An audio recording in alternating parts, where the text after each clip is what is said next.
coming. If you're just coming, there's some seats down here and over there. It's great to see you all here. I hope you enjoy your baguette. So today we are talking about the God who loves women. And so if you have any questions throughout this afternoon, if you text the number just there, we'll have some question time at the end. I just want to draw your attention to these little books on your seats. This is one of 4 accounts of Jesus' life. So it's a biography written by a guy called Luke. And he gathered eyewitness accounts of who Jesus was from many different sources. So today, at the end, we want you to go away thinking more of who Jesus is and what he means for freedom in knowing our Creator and having a relationship with God. So MJ will be linking into this little book throughout her talk. So I'd like to invite MJ up to ask her a couple of questions to get to know her a bit. So MJ, where did you come from today? Well, Rosie, I came from Oxford this morning. Great. Not too far, it doesn't take as long as I thought. Yeah, I'm impressed you got here quite quickly this morning. And what do you do in Oxford? So I work with Oxford University students supporting the Christian Union. So full-time I work with them and also with Bristol University in West London. 2 very, very different universities. Oxford, they're intelligent, but Brunel, they're very cool. So you guys seem to have a mixture of the 2. That's great. And tell me a bit about your name, MJ. What does it stand for? It stands for Mary Jane. Okay. Interesting. Yeah. I'll let MJ crack on with the talk, and we'll have some question time at the end. Great. Can you all hear me okay? We had issues with the mic last hour. This is a really key topic that we're looking at today. And behind this topic, the God who loves women, is really the question, is God sexist? I think. Is the Bible anti-women? What's Christians' problem with women all about? It's well worth investigating this topic, whether you're a guy or a girl. And even more so following last term's press coverage and attention that was on the CU here in Bristol, all over the national news. We caught wind of it as well over in Oxford. In case you weren't aware, some of the headlines were Bristol CU progressive decision sparks outrage nationwide, and Christian Union decides women should be seen and not heard, and time for the Christian Union to join the 21st century. So there's some of the headlines that were on. So whether you've come with those particular headlines in mind, whether you've got questions about them, this is a really good place to ask your questions. We'd love to hear them. No question is too simple or too hostile in this sort of environment, so do feel free to ask them. So we're really going to be thinking about this question that underlines, I guess, those headlines and underlines this topic of the God who loves women is God sexist? Now, I'm one of 5 children. I've got 4 brothers actually, 2 older brothers and 2 younger brothers. So you'd think that growing up that I'd be the butt of quite a few chauvinist jokes in the family. Maybe it's because my thighs were larger than that of my younger twin brothers. Especially, I could fend them off in frequent wrestling matches that we had. And they called me Thunder Thighs, which I had to get lots of counselling over afterwards. But that was probably the cruelest thing that they did say to me. But I have to say that sexism, thankfully for me personally, isn't something I grew up with. I was given the same opportunities as my brothers. I'm sure many of us in this room would say exactly the same.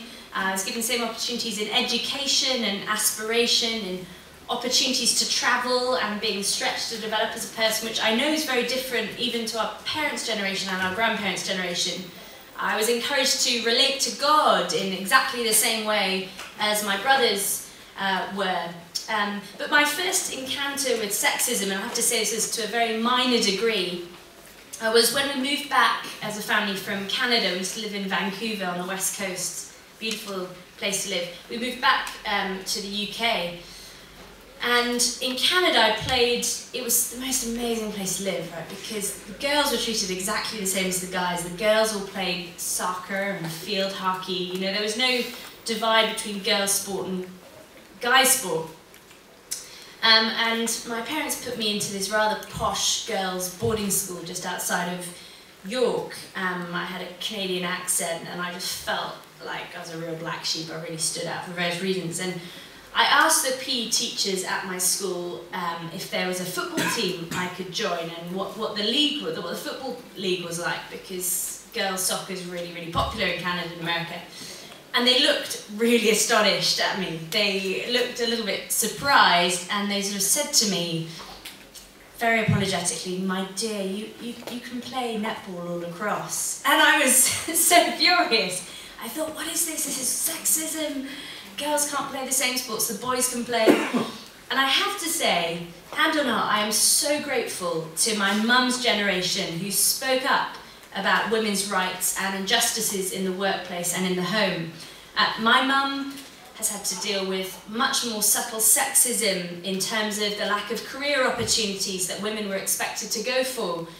And I'm really thankful, really thankful that my mum has often challenged my dad and some of the assumptions that he's had in the past about what women can and can't do because of the generation he grew up in. I wonder if you've ever actually thanked your mum, if your mum is like that, for what she's done to encourage you as a woman, particularly if you're here for your aspirations. It's something that you kind of hear about, isn't it? I heard about it in, like, you know, there's always a women's paper in, if you do an art subject. I did Italian, there's always like a women's paper. You get these professors who are really passionate about it, but only recently I'm realising how grateful I am to my mum for it. And see, what's happened is that in the second half of the 20th century, a women's revolution has taken place. All of us here are products of our mothers who grew up at that time, or maybe I'm a bit older than you guys, so they're a bit later for you, your mothers. But these mothers all took a political, and some men as well, took a political stand to tackling sexism head on. And I'm proud to say that the women's liberation movement had their first meeting actually in Oxford, in one of the colleges, the Ruskin College, which is now Centre for Fine Art, in the 1960s. And in the 1970s, it was a crucial time for significant changes in attitudes to women in Western societies. This led to all sorts of legal liberalisation on abortion and on grounds for divorce, on gay rights and on equal pay in the UK. And the Encyclopaedia Britannica sums up very well, I think, some of what the women's movement achieved. Excuse some of the Americanisms. It says, despite such dissension in its leadership and ranks, the women's movement achieved much in a short period of time. With the eventual backing of the Equal Employment Opportunity Commission in 1965, women gained access to jobs in every corner of the US economy, and employers with long histories of discrimination were required to provide timetables for increasing the number of women in their workforce. Divorce laws were liberalised, employers were barred from firing pregnant women, which I'm grateful for because I'm actually nearly 17 weeks pregnant, would you believe? It's very exciting. And women's studies programmes were created in colleges and universities. Record numbers of women ran for and started winning political office. So it was a great time, and we have much to be grateful for. Yet, while we fight quite rightly for equal opportunities and an emancipation of our sex and of other human rights issues, there's a deeper question, I think, that emerges, and it's this: are we really free now? Do come in, there's some more chairs at the front and around the back. If you want to come in, don't be shy. See, while this women's liberation movement has taken place, this women's emancipation, another revolution has taken place, that of relationships. Marriages and family life is breaking down. I mean, that's one of the big aims of the Tory government, to have sort of big society, to encourage family life to grow and to be stable, because they realise that at the centre of a thriving economy and thriving society a strong family life. See, a century ago, listen to this, the divorce rate was 200 per annum, but nowadays almost 1/2 of marriages end in divorce. And the financial cost of broken marriages, including legal aid and supplementary benefits, actually amounts to £2 billion a year. And the human cost is incalculable. And some of us in this room will have borne some of the effects of broken marriages in our own families. Now, Nancy Levant, who's the author of The Cultural Devastation of American Women, writes this on reflecting on these two revolutions taking place simultaneously. She says this: why are American women, whose culture and males allowed them to have freedom from gender bondage, so incredibly stupid with their freedom? We are free to take vanity to bizarre standards and measures, those created by the beauty, health and media industries that mandate skeletal thinness, lifelong photo youth looks, tanning bed skin colour, Botox shots in the face, fake breasts, fake fingernails. Is this true freedom? She also says, and I wish I had the money for all these things, she says, we're also free to become useless in our own homes.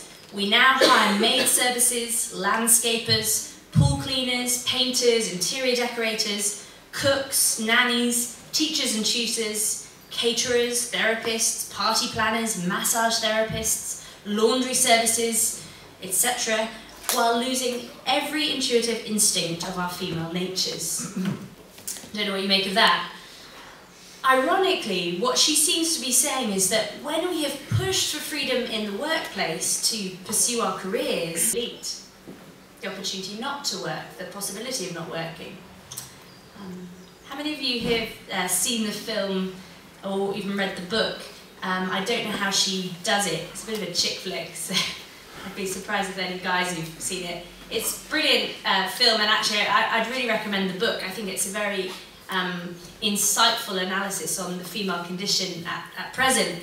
Alison Pearson writes the book, and she expresses, I think, some of the sentiment that our generation now feels. This kind of, I see it as the kind of crisis of the female identity at the moment that we're going through. She says this: unfortunately, the case for equal opportunities, long established in liberal Western society, cuts no ice in the fundamental regime of the 5-year-old. There is no God but mummy, and daddy is her prophet. So the question really is, are we any freer now than we were before? To some extent, I'd say we are.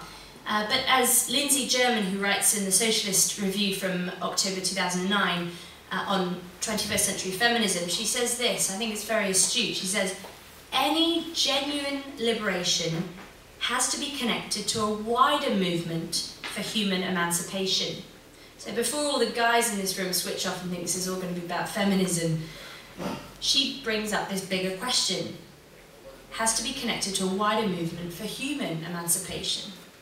And the question is, well, yes, true, but how? Now, there have been times when the church has oppressed women, and not just society. And many people have this view that because the church has been, or still is in some cases, sexist, therefore God is. And I think it's understandable why we can make that connection. The Reverend Leslie Crawley, who wrote an article in The Guardian entitled "Sexism Runs Deep in the Church of England," she commented this: I've experienced prejudice working as an engineer and as a priest. The only difference is, in the church, it's institutionalised. I don't know if that's been your experience. Now, some of the church fathers, who are some of the earliest theologians in sort of the first few centuries after Jesus, had, in fact, had very oppressive attitudes towards women. You might find them amusing, or you might find them pretty shocking, and wonder how he got to these conclusions. One chap, the Bishop of Milan, called Ambrose, in the 4th century AD, wrote in his treatise on paradise that, quote, though the man was created outside paradise, an inferior place, he is found to be superior, while woman, though created in a better place, inside paradise, is found inferior. Not sure quite where he gets that from, but anyway, there we go. And Augustine, who you might have heard of, he's probably the most famous theologian in all of church history, he believed that God did not create woman for any other reason than for procreation. Listen to this. He said, "I cannot think of any reason for woman's being made as man's helper if we dismiss the reason of procreation." The idea of companionship between the sexes, he didn't seem to fit for him in the relationship between man and woman. And he argued this: how much more agreeable it is for two male friends to dwell together than for a man and a woman. Wonder what you think.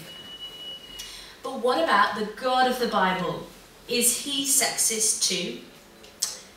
Well, the biblical understanding of women is a far cry from some of what women's liberation has produced, and the oppression that the church has been guilty of, and in fact is highly relevant and refreshing to us in our society today. See, behind this question, what does God think of women? Is he sexist?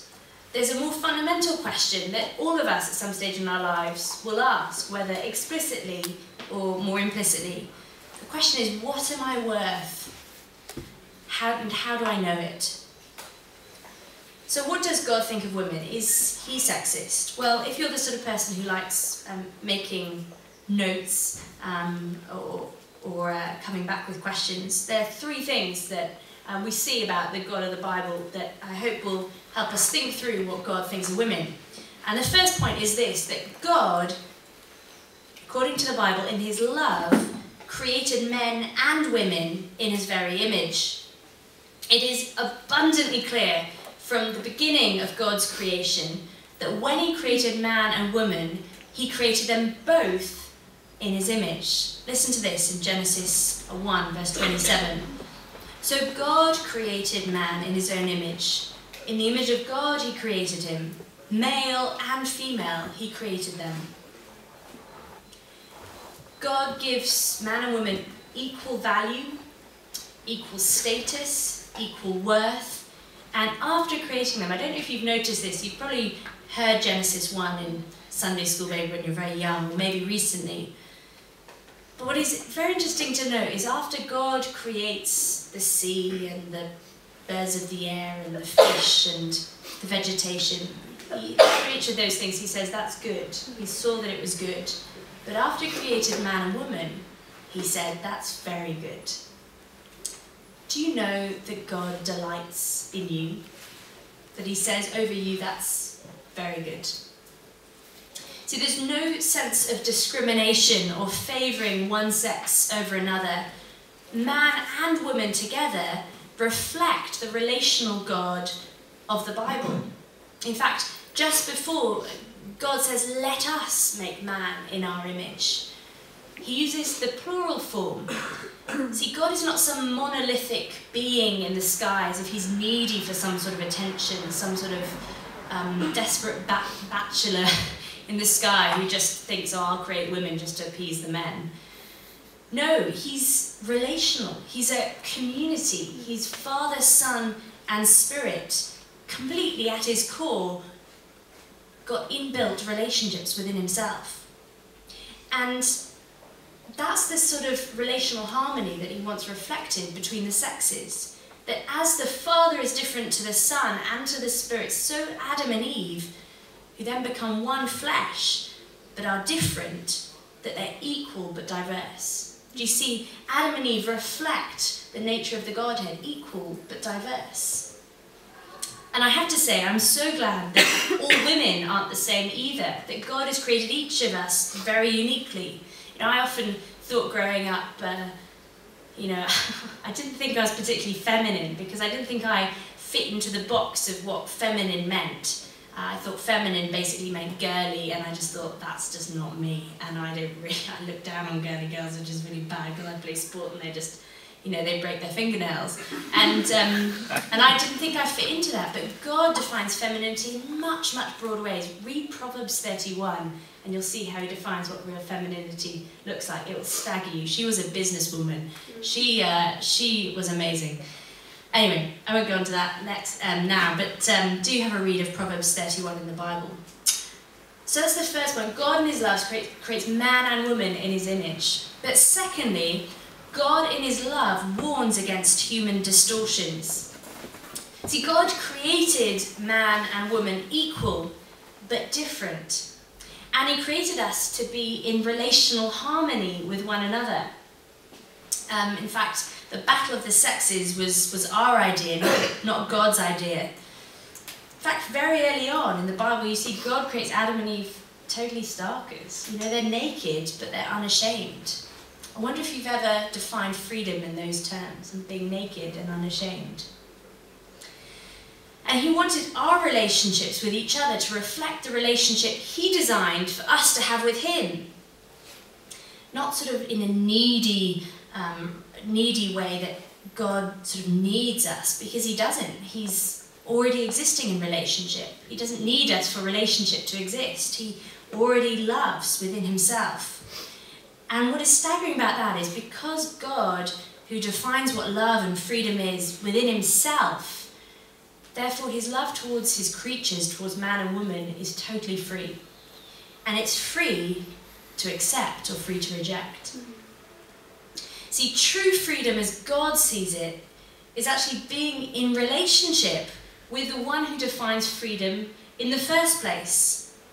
The one who created us, who loves us, who knows what's best for us. But by virtue of the fact that it's true freedom, it also means we can choose whether we want to respond to that love.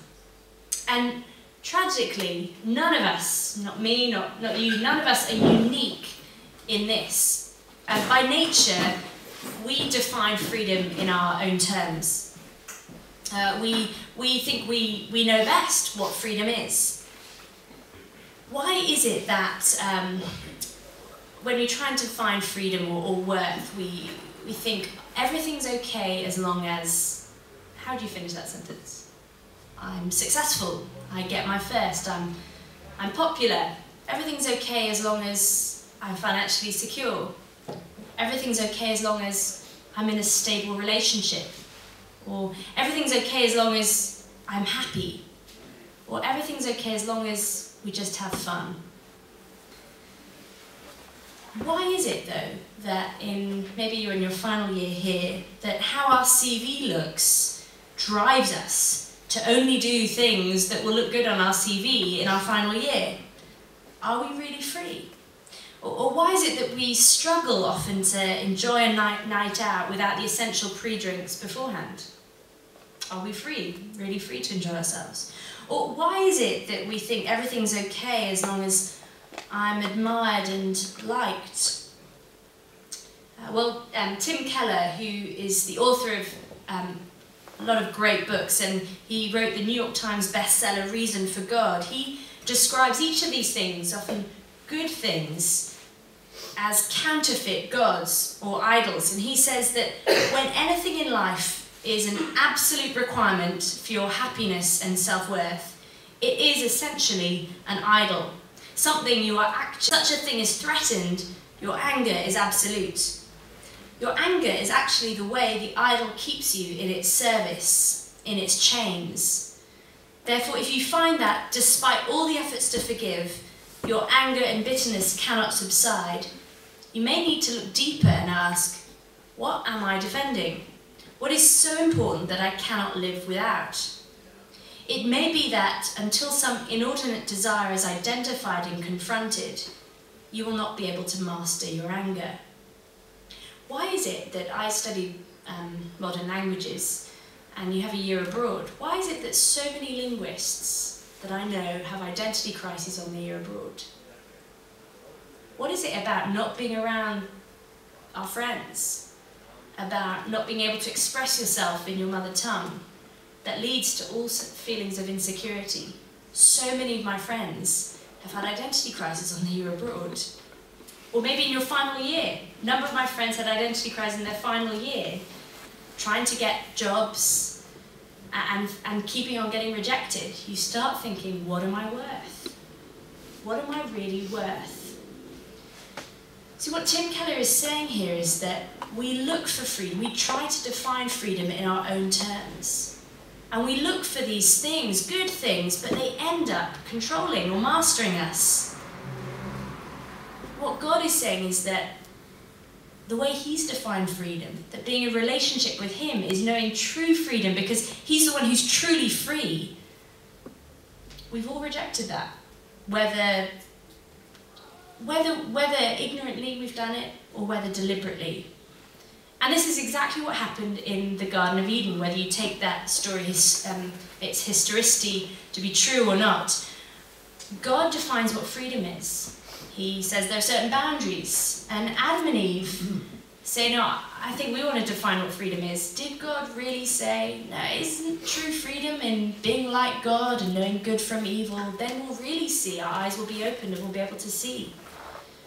They distrust God. They disobey him, they eat the fruit, all symptomatic of this defining freedom in their own terms.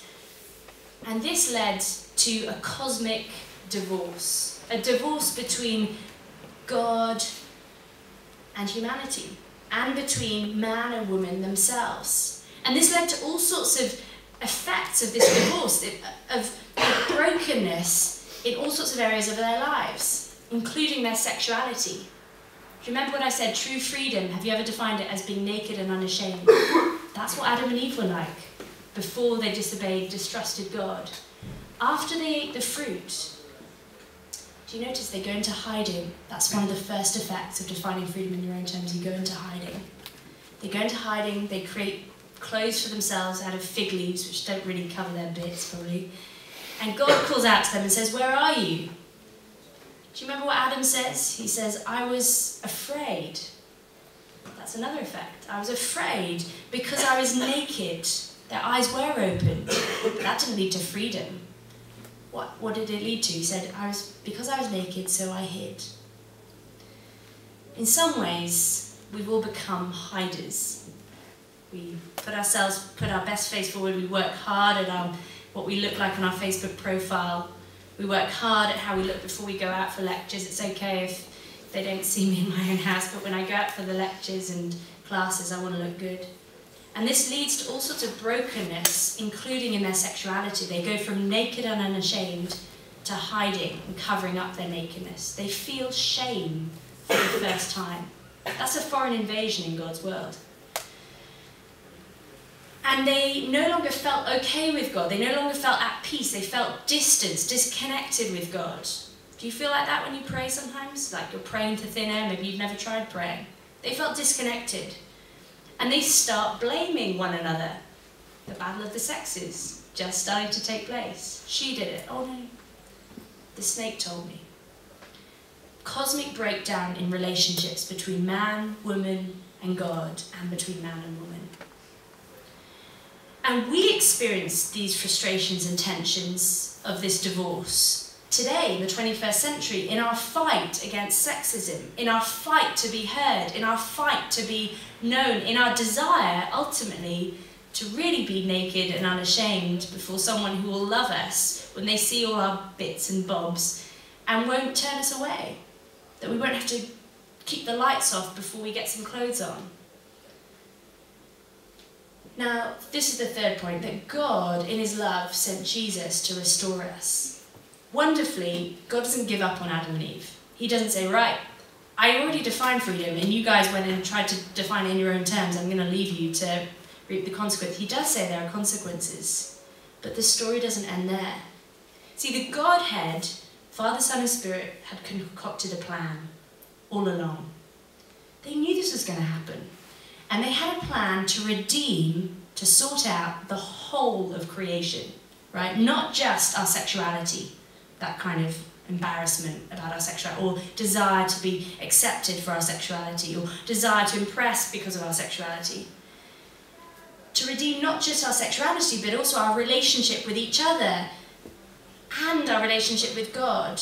But more than that, he had a whole plan to redeem the entire cosmos. Okay, so it's not a miniature plan that God's got in place. He's got a plan to redeem the whole cosmos. And we read, so the Word became flesh and dwelt among us. That's how the Gospel writer John put it, Jesus' closest friend. The Word became flesh and dwelt among us. God came in the person of Jesus Christ, took on flesh 2,000 years ago to restore a right view on humanity. And he particularly came for the downtrodden of the time, the poor, the outcasts, the marginalised, the sick. And tragically also the women. Not tragically, but the fact that the situation was so bad, he came particularly for them. Now, to understand the context of how God in Jesus shows us what he thinks of women, just consider some of these teachings from rabbinic warnings taught by the Jewish leaders of Jesus' day. Here are a couple of them. One should not talk with a woman on the street, not even his own wife, and certainly not with someone else's wife, because of the gossip of men. Like the fact that men were known as gossips back then. Anyway, here's another one. It is forbidden to give a woman any greeting. How does Jesus treat women? Well, the same John, who wrote The Word Became Flesh, described an encounter Jesus had with a woman at a well in the middle of the day in the desert. She was not just a woman, she was a Samaritan, so she was ethnically different and considered ethnically unclean by the Jews. Let me just read a couple verses out to give you a picture of how Jesus deals with this woman. See if he stands up to the rabbinic warnings. John chapter 4 verse 7. When a Samaritan woman came to draw water at the well, Jesus said to her, "Will you give me a drink?" His disciples had gone into the town to buy food. The Samaritan woman said to him, "You are a Jew, and I am a Samaritan woman. How can you ask me for a drink?" For Jews do not associate with Samaritans. See, this woman knew the social etiquette of the day, and she's trying to teach Jesus, who people called rabbi. Do you not get it? You're not supposed to talk to me. You're not even supposed to ask me for things. Why are you even asking? This is embarrassing, Jesus. Jesus doesn't condescend her. He doesn't say, "Oh dear woman, if it could trouble you, do you mind giving me a drink?" He treats her with dignity. She helps him. Do you ever think about a God who comes and asks for your help? Isn't that bizarre? "Will you give me a drink?" Jesus says. He carries on chatting with her and he offers her living water, which he says will mean she'll never go thirsty again. He offers her true freedom, true relationship that she's searching for. And there's a very telling phrase at the end of the story which says that just then his disciples returned and were surprised to find him talking with a woman. So they understood the context. But this, being the context of Jesus' ministry, is just one example among many. I'm going to give you a few more about how Jesus goes against these cultural trends time and time again. Let me give you a few examples. Jesus has female disciples. Did you know that? In his travelling circle. Why don't you pick up your Uncover Gospel and just turn to page 54. I just want to show you where I get this from.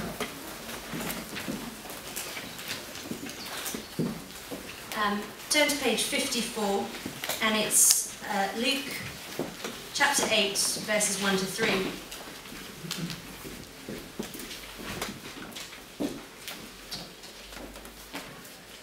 After this, Jesus travelled about from one town and village to another, proclaiming the good news of the kingdom of God. The 12 were with him, and also some women who had been cured of evil spirits and diseases. Mary called Magdalene, from whom 7 demons had come out, Joanna the wife of Chusa, the manager of Herod's household, Susanna, and many others. These women were helping to support them out of their own means. They're mentioned by name, which is staggering. They are valued disciples, followers of Jesus, and they are appreciated as financial contributors to the ministry of Jesus. Now this is in stark contrast to some of the Jewish teachings of the day, which made statements such as, Bad temper, insolence, and shame hold sway where the wife supports the husband. Not only does Jesus have female disciples, he also teaches women. Just turn over a few pages to page 60. And verse 38. Sorry, verse... Got this wrong. Sorry, I've got the wrong page here. Mary sits at Jesus' feet and engages in theological study. It is used of the Apostle Paul, who writes much of the New Testament, and he describes that word sitting at the feet of when he describes his training under Gamaliel. Jesus used exactly the same words for this teaching of a woman. And this goes against the Mishnah, which was a collection of Jewish writings, which says that if any man gives his daughter a knowledge of the law, it is as though he taught her lechery. See, Jesus makes a habit of revealing great theological truths to women. Mary's sister, Martha, was told by Jesus the astounding claim, "I am the resurrection and the life."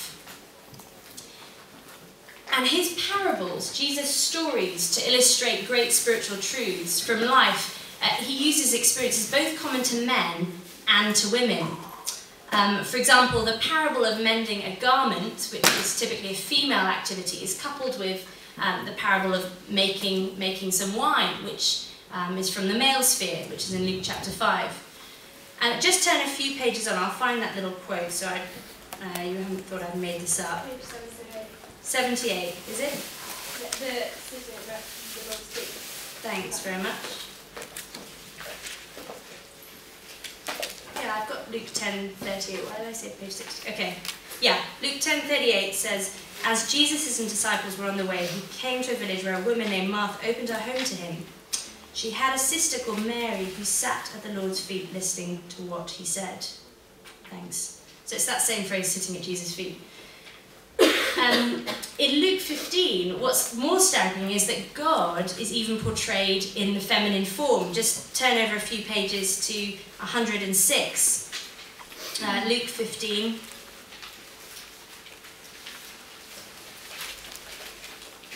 From verse 8 to 10. He says this, "Or suppose a woman has 10 silver coins and loses one. Doesn't she light a lamp and sweep the house and search carefully until she finds it?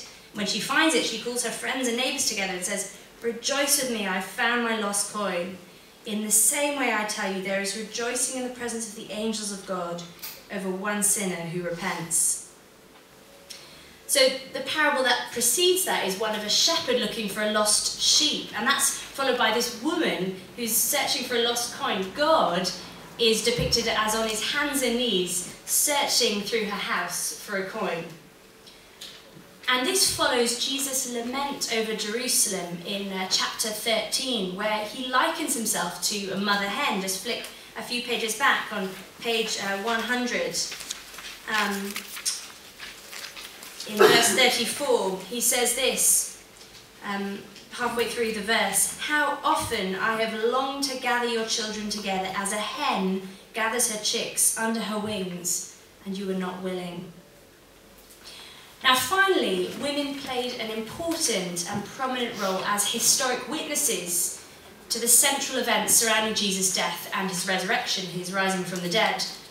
It was a group of women who stood at the foot of the cross, the only male disciple being John, and they watched Jesus die and utter his last words. And it was also a group of women who first witnessed the resurrection of Jesus Christ and told the men. Now this is really striking, because in this context, the word of women was perceived as having far less value than that of men. In fact, in the Roman court of law, a woman's testimony was invalid. And yet all the gospel writers include these stories of women. Dorothy Sayers, who's the renowned English writer and novelist, spoke of how Jesus interacted with women. I think she commented on this rather well. She said, "Perhaps it was no wonder that women were the first at the tomb and last at the cross. They had never known a man like this man. There never has been such another. A prophet and a teacher who never nagged at them, never flattered or coaxed or patronised, who never made sick jokes about them, never treated them as the women, help us, or the ladies, God bless them, who rebuked without querulousness and praised without condescension, who took their questions and arguments seriously, who never mapped out their sphere for them, never urged them to be feminine or jeered at them for being female, who had no axe to grind and no uneasy male dignity to defend, who took them as he found them. So in our quest to answer this question, is God sexist, I've tried to show you that the issue of sexism, whether you're a guy or a girl, is part of a much larger question: what am I worth? And the magazine Christianity Today in 2004 said this, I think it sums it up rather well. From the beginning of Christianity, women have been included in the new community, this new church that God is building, part of his redemption plan. In some times and places they have found the church more affirming and liberating than their surrounding cultures. But in others, the church has fallen far from its Bible, which sees both sexes as of equal worth. See, the God of the Bible resolutely answers the question, what value do I have? Saying this, that only an emancipation worth dying for. Jesus claims to be the way, the truth, and the life, and says of himself that if the Son sets you free, you will be free indeed. Now that's been my experience. You can ask me about it later. That feminism only offers a certain political freedom, but as Lindsay German observes, and I said before, any genuine liberation has to be connected to a wider movement for human emancipation.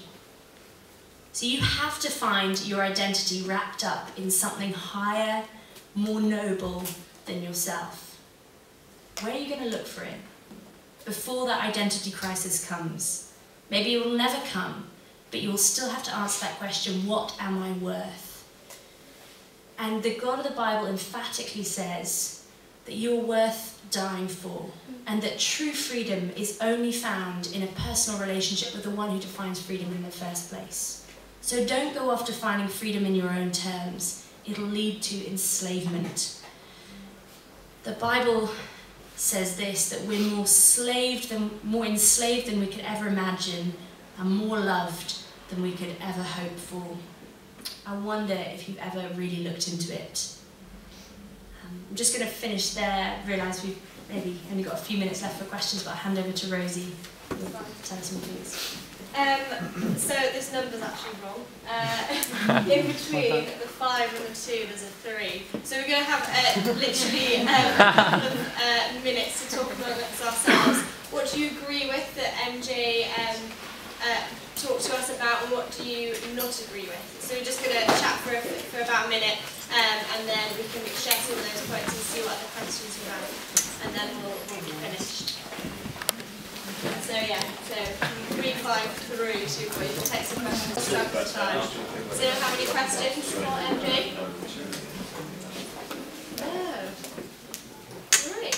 Well, I had one texted in saying, why did Jesus feel he needed to prove this point of what did it say? Prove the point of women and men being equal. Why did you feel you needed to make that point? Does that make sense? Okay. Why did Jesus feel he needed to prove the point that men and women are equal? Yeah. I think this is one of the products of, the Bible describes it sort of as the fall, where we've distrusted God and defined freedom in our own terms, that this battle of the sexes has emerged, and tragically for many, many centuries, women have been oppressed in society. And I think in some ways Jesus wasn't going out deliberately to prove that. He was doing a much, much bigger thing in redeeming the whole of the cosmos, rather than just proving women you have worth. He was doing something far, far greater than that, and I think that's worth looking into more than this even. But what he was doing was he was going totally against the culture. In fact, he didn't just go against the culture in what the culture was saying about women at the time. He went against the culture and what the culture was saying about children. You know, he gave them real dignity and value. He said, you've got to become like a little child. When the disciples pushed the kids away, when mums wanted to bring their kids and babies to Jesus to be blessed by them, the disciples, Jesus' followers, pushed them away. And Jesus says, no, no, no. You've got to come to me, because unless you receive God like a little child, you'll never enter the kingdom of heaven. So Jesus turned the tables in all sorts of ways. He turned the tables against the religious types. He was most critical of the religious ones of the day, because they thought just being religious, having a nice squeaky clean exterior, would get you into heaven. And Jesus said, no, no, no, no, no. All of us have a heart that is broken and flawed and more enslaved and sinful than you can imagine. And each of us need a new heart. So Jesus came not just to give us a crutch, people think it's a crutch, he came to give you a heart surgery. And he's offering each of us that. So he did far more than just prove the value of women. Okay, great, thank you. So quickly, things you can do after this. Oh, sorry, go ahead. Sorry, I was just going to ask, do you think that Jesus, when he established the new covenant, kind of expanded the role for women within the church? Because one of the most startling accounts in the Gospel according to St. Matthew is when they come to him and they say, you know, under what conditions is a man allowed to put away his wife? And Jesus said, you can't do it under any conditions. And they said, well, Moses said we could. And then he sort of said, well, I'm telling you what the Father wants. And he says that you can't do it anymore. So do you think that when Jesus came to establish the right relationship between man and God, that he so fractured creation, that he'd included women in that plan? Absolutely. Jesus raised the standard. He said, you know, being right before God is something none of us can attain. Both men and women, we all need forgiving. We all need saving, healing from this addiction to defining freedom in our own terms, which the Bible calls sin. And he offered that to both men and women. So he treated them absolutely equally. And I think that's one of the staggering things about Jesus. He didn't patronise women, even though they didn't have the education that the men had. He taught them exactly the same. And the challenge for us is, are we going to live that out? Are we, if you call yourself a Christian here today, are we treating one another with the kind of dignity and worth that Jesus treated men and women with, and children, and old people as well? Great, so we'll wrap up there. Sorry we're a bit late. Feel free to take these with you. You can either read it on your own, find a Christian friend and read it through with them, or Christianity Explored is still, it's in its third week. It's held at the Townhouse on White Ladies Road at 7:45 on a Monday evening. And if you can't make that, 1 till 2 at the Hawthorns on a Monday lunchtime. But if you have any questions, MJ is going to stay around and feel free to talk and chat things through. So thanks all for coming very much and have a good afternoon.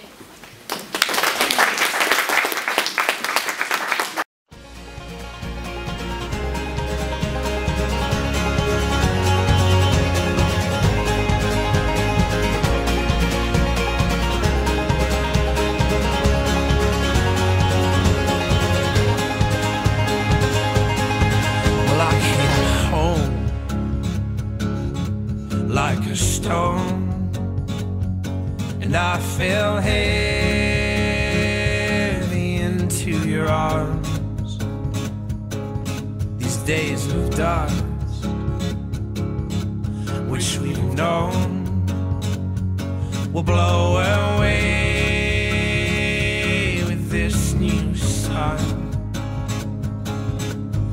But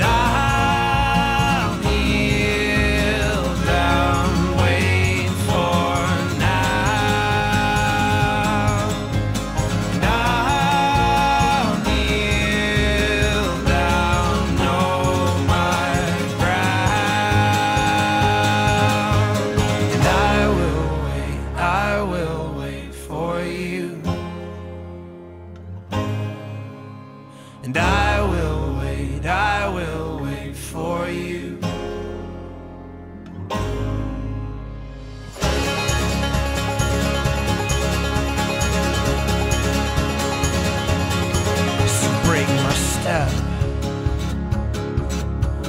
relent. Well, you forgave, and I won't forget. Know what we've seen, and him with less. Now in some way, shake the excess.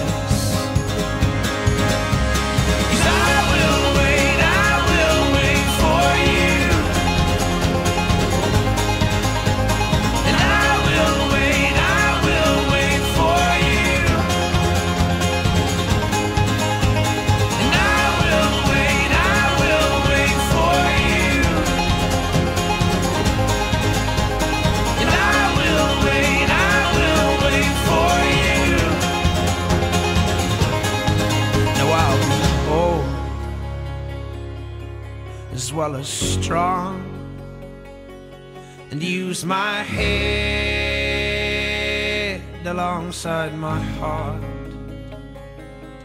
So tame my flesh